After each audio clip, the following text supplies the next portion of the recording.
Srila Prabhupada book reading series. And today's topic is the how and why of Vedas. So, the why and how of the Vedas.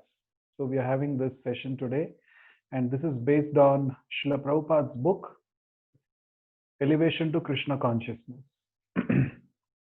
So, let's begin today's session with a short prayer.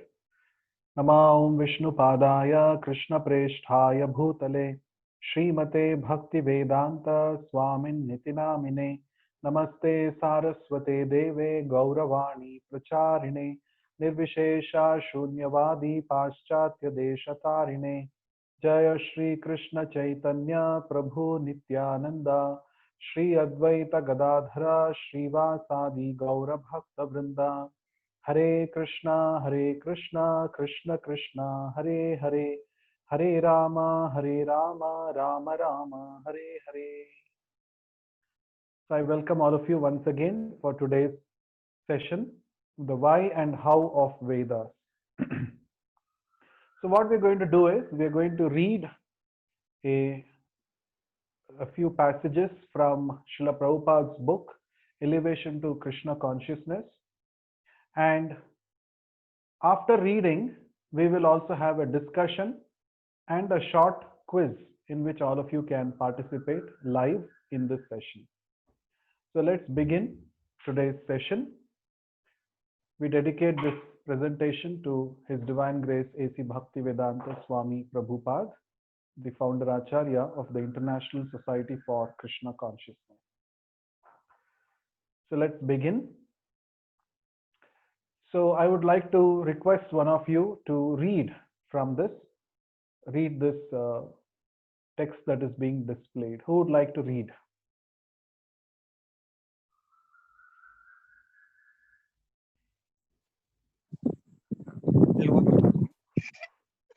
Hello? Go, Prabhu. Wanted me to? Prabhu? Oh, Sandeep. Yes, it will be very nice if you can read this. Yes. So Sandeep Chetri is going to read for us how to study Bhagavad Gita. Yes. Go on. Thank you, Prabhu. Those who are serious students of Vedic literature accept authority. Bhagavad Gita, for example, is not a scholarly presentation which arose out of so much research work. It is perfect knowledge that was taught by Lord Krishna to Arjuna on the battlefield of Kurukshetra. And we receive information from it that in previous ages, Sri Krishna also taught it to the sun god Vivaswan, and it was handed down from time immemorial from Vivaswan by disciplic succession. Yes. Imam vivasvate yogam proktavan aham avyayam vivasvan manave praha manurikshvakave bravit. That as well? Yeah, please read the translation, Sandeep. Sure. The translation says, the Blessed Lord said, I instructed this imperishable science of yoga to the sun god Vishwasan, and Vishwasan instructed it to Manu, the father of mankind, and Manu in turn instructed it to Ikshvaku. Okay, very nice. Thank you for reading. So let's deliberate on certain points in this, whatever we read just now. So continuing our discussion from our previous session of last week, how to study Vedic literature, or for that matter here, particularly Bhagavad Gita. Last time we had discussed that since inherently we all have imperfections, we have imperfect senses, we have the tendency to commit mistakes, we are prone to be illusioned, and we also have the cheating propensity. Because of these four imperfections, we are called conditioned souls. And any knowledge that we try to acquire through our current senses will also be conditioned. It will be imperfect. But we require perfect knowledge. So how do we acquire perfect knowledge? What is the way to understand the Bhagavad Gita? So here, Srila Prabhupada says that Bhagavad Gita is not a scholarly presentation which arose out of research work. When we do research, mind you, we depend on our own senses, our ability to acquire knowledge. But since our senses are pretty imperfect, our research work cannot fetch us complete knowledge or perfect knowledge. So therefore, that is not the way to acquire the knowledge of the Bhagavad Gita. That is, research work is not the way to acquire knowledge of the Bhagavad Gita. So if we want to get perfect knowledge, then we have to follow the principle of parampara or the disciplic succession. Just to recall the two ways of acquiring knowledge that we had discussed in the previous session. One is the ascending process called as Aroha Pantha. The other one is descending process or the Avaroha Pantha. Trying to acquire knowledge through our own research work, through our own investigation involving our senses, that is ascending process. And ascending process, as we have discussed, it has its own drawbacks.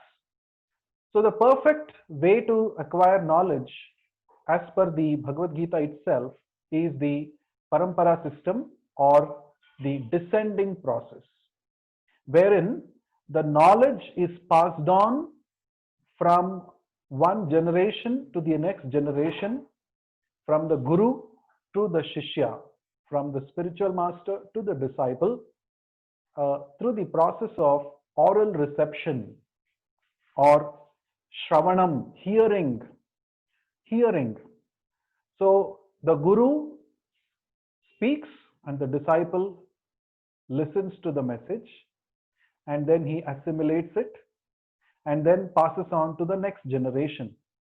This is the parampara system or the principle of disciplic succession. Now, this disciplic succession is said to be perfect if the disciplic succession begins with the supreme source of knowledge, that is Krishna himself. So that is stressed here in this first shloka of the fourth chapter, which Lord Krishna speaks, which Srila Prabhupada quotes here. Imam vivasvate yogam proktavan aham avyayam vivasvan manave praha manurikshvakave bravit. So the Lord Krishna is saying, I instructed this imperishable science of yoga, that is the Bhagavad Gita. Bhagavad Gita is called Yoga Shastra, or the science of connection with the Supreme. Yoga means connection with the Supreme. So Lord Krishna is claiming here, he is saying that I have instructed in the beginning this Bhagavad Gita to the sun god Vivaswan, the predominator or the king of the sun globe called Vivaswan. And this Vivaswan instructed to his son Manu, who is also called the father of mankind. And then Manu instructed in turn to the king of the Solar dynasty called Ikshvaku. Ikshvaku was the predecessor of Lord Ramachandra. So that means this knowledge of Bhagavad Gita has been existing in the human society since a very, very, very long time. So here the parampara starts with Krishna instructing it to Vivaswan, and then to Manu, and then to Ikshvaku, and then so on. So the way to study Bhagavad Gita is to accept the knowledge of Bhagavad Gita as it is coming down in the disciplic succession in the parampara system. Let's continue to read now. Now, who else would like to read? Who would like to take your turn to read? I can read. May I know who is this? Karthik Prabhu. Oh, Karthik, yes. Karthik, our yoga master, is here. Very nice, Hare Krishna, Karthik. everyone. Hare Krishna. Please read. How to study Bhagavad Gita. If we study Bhagavad Gita according to academic knowledge or according to our own mental speculation, we are certain to commit mistakes.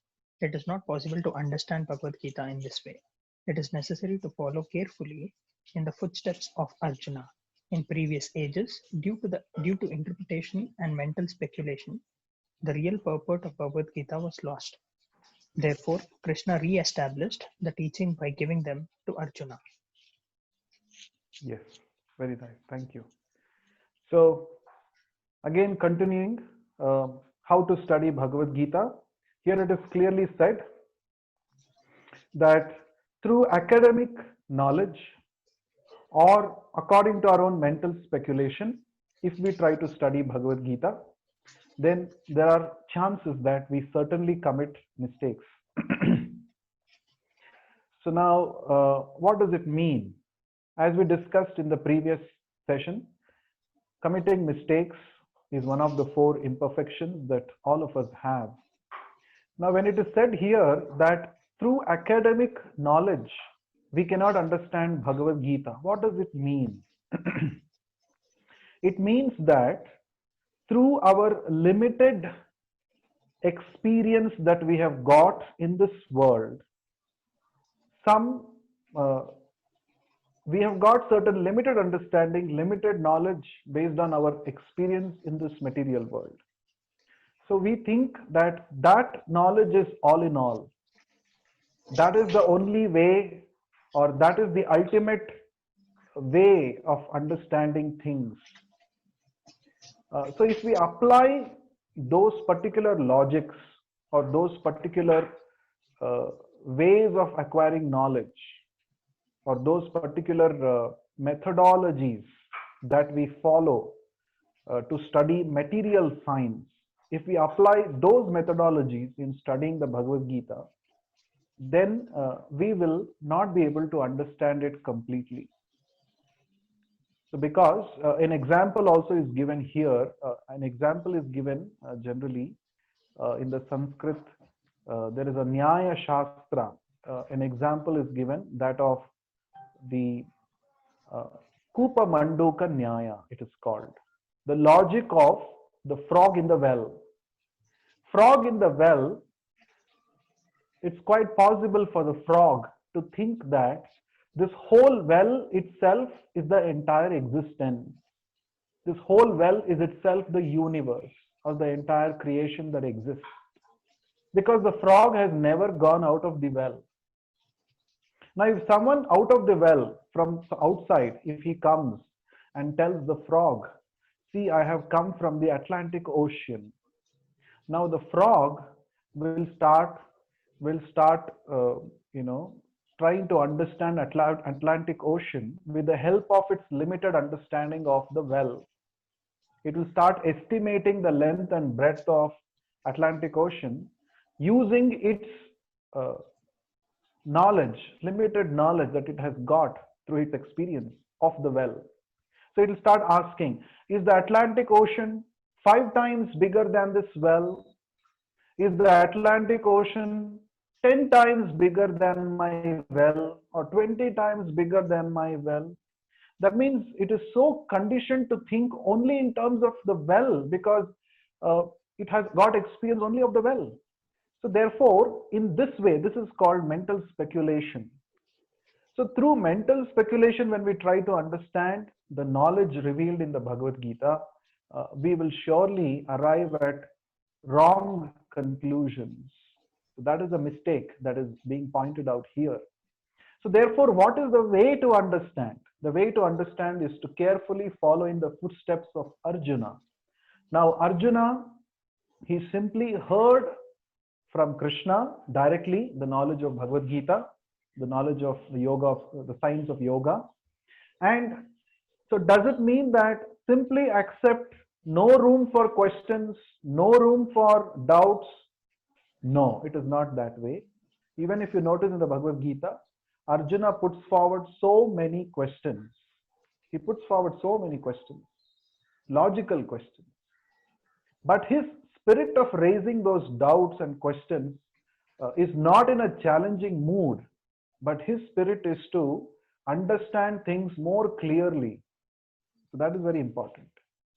So, in a very submissive mood, he accepted Krishna as his spiritual master, and he put forward questions humbly with an intention of understanding the subject matter more clearly. And Krishna goes on clearing his doubts, and up to the point that till the end of the Bhagavad Gita, even in the last, towards the end, you will see that Krishna is again and again asking Arjuna, is it clear? Is it now clear for you? Or do you have some more doubts? So he asks questions, he seeks clarification, and and the subject matter becomes clear. So Srila Prabhupada says, in previous ages, due to interpretation and mental speculation, the real purport of Bhagavad Gita was lost. Therefore, Krishna established the teachings by giving them to Arjuna. So in the previous slide, we saw that Krishna had instructed this knowledge to sun god Vivaswan, and then Vivaswan had instructed it to Manu, and then to Ikshvaku and so on. But that parampara was lost. Why it was lost? Due to interpretation and mental speculation. I've already explained the term mental speculation using the analogy of frog in the well. Now coming to interpretation. What is interpretation? Trying to screw out some meaning out of the verses of Bhagavad Gita. Now let's say somebody has got some particular agenda in mind. So what that person does is, when he writes a commentary on Bhagavad Gita, he simply interprets all the verses spoken by Krishna from his agenda point of view. That is called interpretation. Actually, it is not required. Each and every shloka of Bhagavad Gita spoken by Krishna are crystal clear. They are clear as the sunlight. There is no need of any interpretation. It has to be accepted as it is. Then one can get the real purport of Bhagavad Gita. So that's a very important point that we should understand. There is no need of interpretation. There is no need to give some meaning. It is clear. The direct meaning itself is very, very clear. Okay, let's go to the next part. Okay, now we have a quiz based on the two slides that we read just now. Now the quiz is very simple. I'm going to read out questions as they appear. You will have 30 seconds to answer. All you have to do is you have to post your answers personally to me as a comment, right? You have to post your answer personally to me as a comment. Okay, so all the best. Let's start the quiz. First question: was Bhagavad Gita taught for the first time to Arjuna? Your time starts now.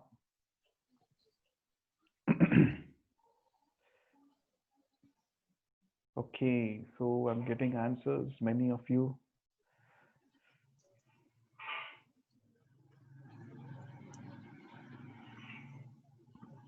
Okay. So I hope all of you have answered and your time is up. So the right answer is no. The right answer is no, as we discussed. 99.9% of the participants have given the right answer to be no.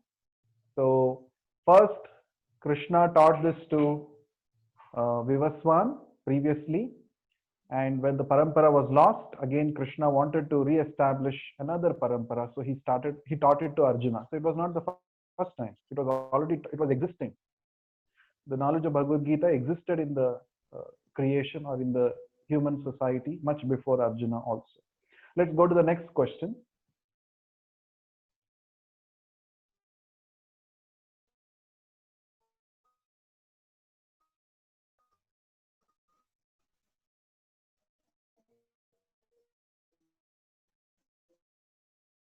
Second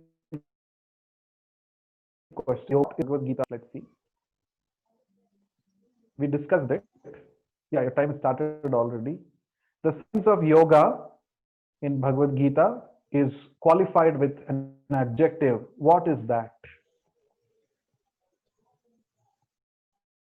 Okay, I have not received any answer so far. I know it's a little tough. Okay, or we have not fully discussed it. No, someone has said submissive. Submissive is not the right answer. The answer is avyayam, inexhaustible. So the science of yoga is inexhaustible. Okay, that was the answer. That means it has always been existing in the society. It's inexhaustible. Avyayam is the answer. Next question. Next question, please. How was the real purport of Bhagavad Gita lost? Two important things we discussed because of which the real purport of Bhagavad Gita was lost. How was it lost? Okay, Karthik has given the answer. Anirudh Goyal has given an answer, but okay. Neeraj Panthi has given the right answer, complete answer. Thiru has given 50%. Shashwat has given 50% of the answer. Okay, time up. Oh, that's nice. We are able to hear one sound also. So the answer is because of mental speculation and interpretation.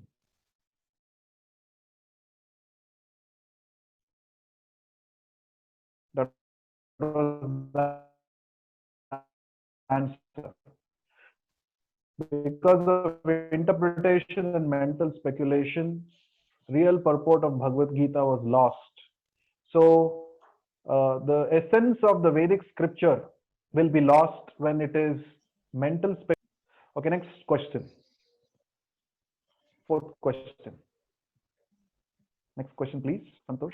Okay, the next question is, in what spirit should Bhagavad Gita be understood? In what spirit should Bhagavad Gita be understood? The time is running. So Amrit has given an answer. Okay, only one person has given an answer. Thiru has given an answer. Shashwat, no, I'm afraid that's not the right answer, Shashwat. Okay. So the answer is it should be understood in a submissive spirit, following in the footsteps of Arjuna. That is the answer. Okay, let's go to the next question. I think Amrit had given the answer. What is the purpose of Bhagavad Gita? What is the purpose of Bhagavad Gita?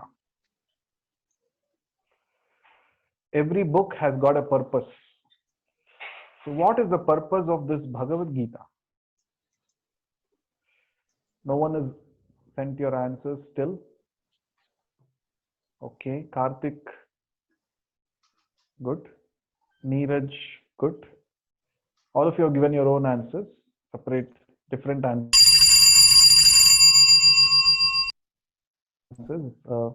But in spirit, I think they're all the same. So someone has mentioned to understand real truth. So someone has said to understand the relationship between me and the Lord. Someone has said to become free from the clutches of illusion and to reach Krishna. Yes, realization of true existence of the soul, Ramesh says. Okay, so the right answer, or all of you have given the right answer, in fact, in different ways. So we could say to deliver the mankind. To deliver mankind is the purpose of Bhagavad Gita. And Shibaram Patra has given that right answer. Okay, let's go to the next question. What is this knowledge addressed as? This knowledge of Bhagavad Gita is addressed as something. What is that knowledge addressed as? Your time starts now. Avyayam. Avyayam, already we have seen that. That's not the answer. Karthik has given an answer. What is this knowledge addressed as? Come on, others can also try. Open secret, Ramesh says. Real and absolute. Eternal absolute truth. Okay. Let's ask our quiz master. I'm also not sure. Santosh, what is the answer you intended? Yeah, it's stated Please as unmute. perfect knowledge. Yes. Perfect knowledge, actually. Perfect knowledge is the answer. Actually, we have discussed this. When we try to understand knowledge through our own speculation, you won't get perfect knowledge. The answer is perfect knowledge because it's coming from the perfect source, Krishna. Thank you for that. Next question. Is that all? Or do we have one more? Yeah, we have one more question. What was the qualification of Arjuna for receiving Bhagavad Gita? I think this part was not covered in our reading. Was it? Okay, let's see. What is the qualification of Arjuna for receiving this knowledge of Bhagavad Gita?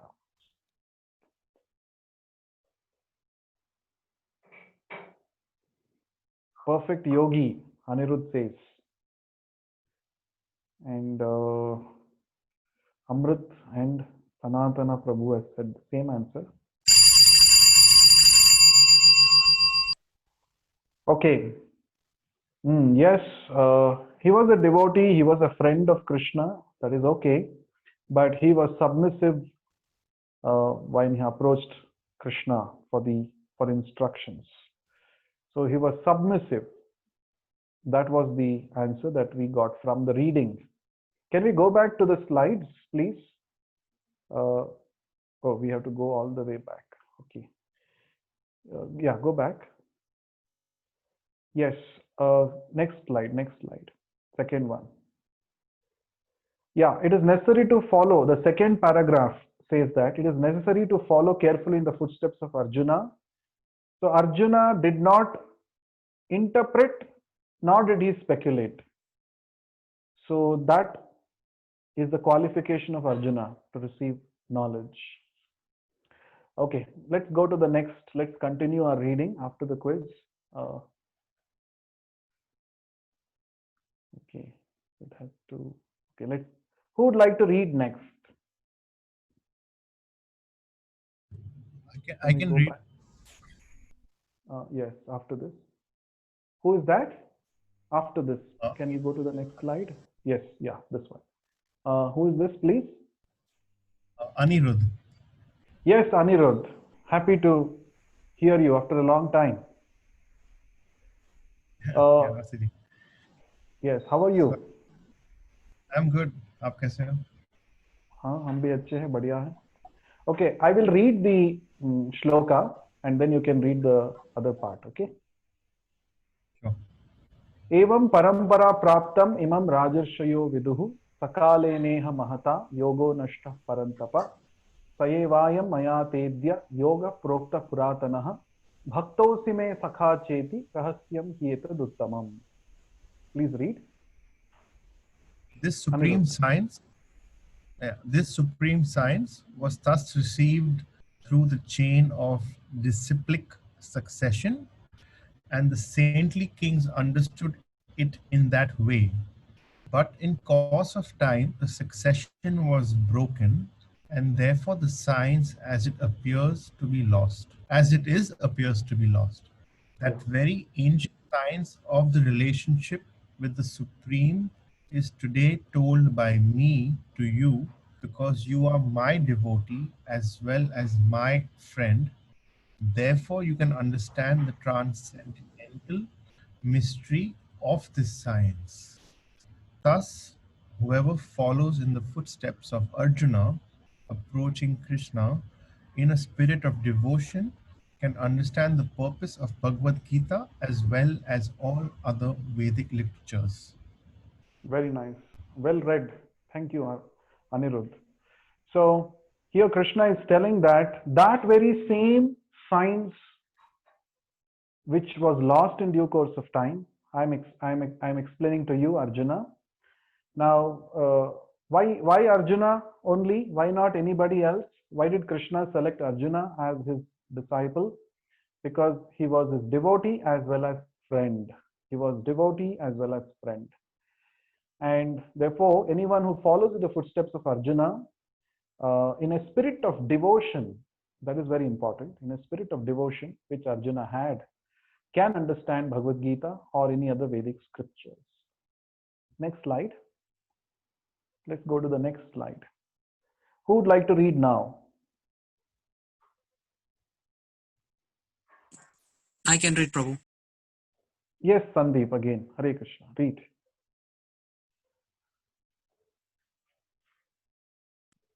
Sandeep. Yes. There are four Vedas: Sama, Rig, Yajur, and Atharva. And there are 108 Upanishads, including the Isha Upanishad, Katha Upanishad, and Taittiriya Upanishad, as well as the Vedanta Sutra, Srimad Bhagavatam, and Bhagavad Gita. These literatures are not meant for any particular class of men, but for the totality of human society. All societies can take advantage of Vedic knowledge to perfect human life. As pointed out before, human life is not meant for sense gratification, but for understanding God, the universe, and our own identity. From Vedic literatures, we can understand that this material world is only a partial manifestation of the complete creation of God. The larger portion of God's creation is found in the spiritual world of the Vaikunthas. Wonderful.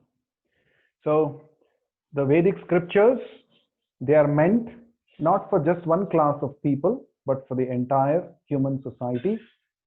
And we must take advantage of this Vedic knowledge to attain perfection of our life. And human life, as Prabhupada says here, is not meant simply for sense enjoyment, but it is to understand God, the universe, and our own identity. And this material world is only a partial manifestation. In fact, it is said that this material world is only 25% of the entire existence. And the remaining 75% is the spiritual world, also called Vaikuntha. Vaikuntha is the place free from anxiety. Let's go to the next slide. I will read this myself and then we shall go for the quiz. Beyond matter, above and beyond this material nature, there is a superior spiritual nature, as Sri Krishna states in Bhagavad Gita. Bhumirapo nalo vayu kham mano buddhirevacha ahankaram iti yamme bhinna prakritir ashtadha apareyam itasvanyam prakritim vidhi me param jiva bhutam mahabaho yayedam dharyate jagat. The meaning is earth, water, fire, air, ether, mind, intelligence, and false ego. Altogether, these 8 comprise my separated material energies.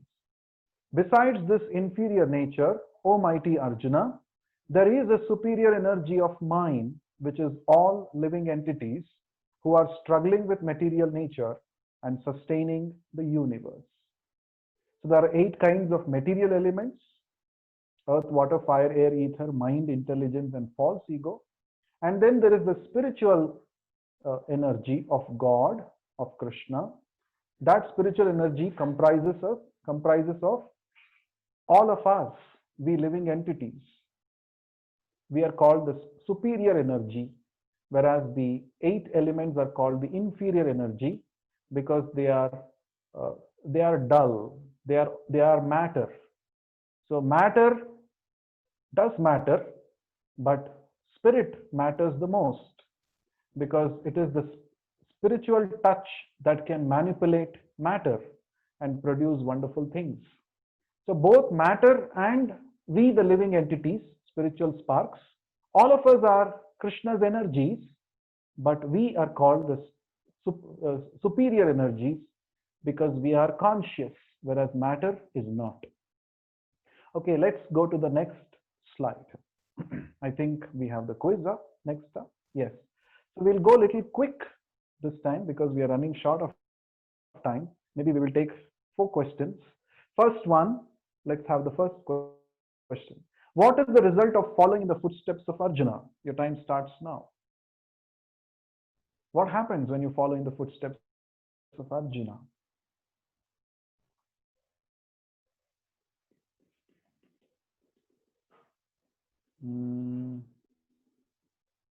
I'm expecting the answers. Yes.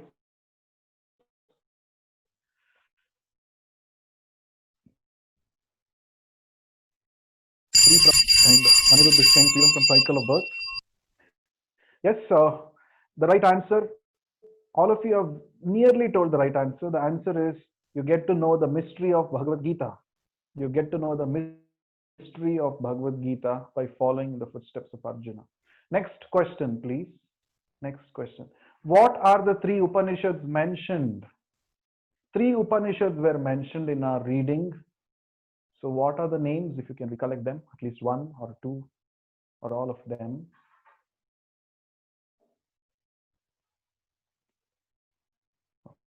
Okay. Sushant has given the right answer. Karthik has given two. Amrit has given all the three. Neeraj has given two. Sandeep has named one.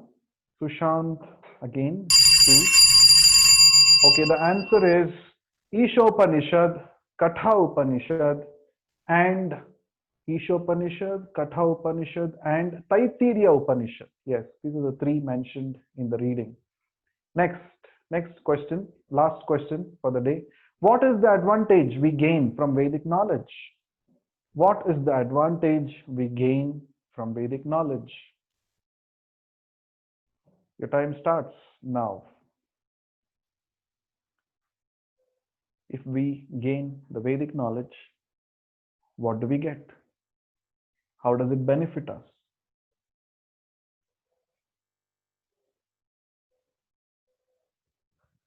Okay, Karthik is saying we get real knowledge and salvation. Sushant is saying we perfect our human life. Amrit is saying self-realization. And Sanatana Prabhu is saying we are spirit soul. Okay, the answer is we get to know about God, the universe, and our real identity. Of course, all of you said that in different ways. So that was a wonderful, amazing reading session, wasn't it? So very happy, I'm happy to host this session for all of you. So we have come to the end of the session. So can we display the link, please? If you have any questions, please do write to me personally. Here is a link for you to give your valuable feedback. Please don't forget. So thank you so much for being part of today's session. Hare Krishna. Hare Krishna. Hare Krishna. Prabhu. Hare Krishna, Prabhu. Hare Krishna.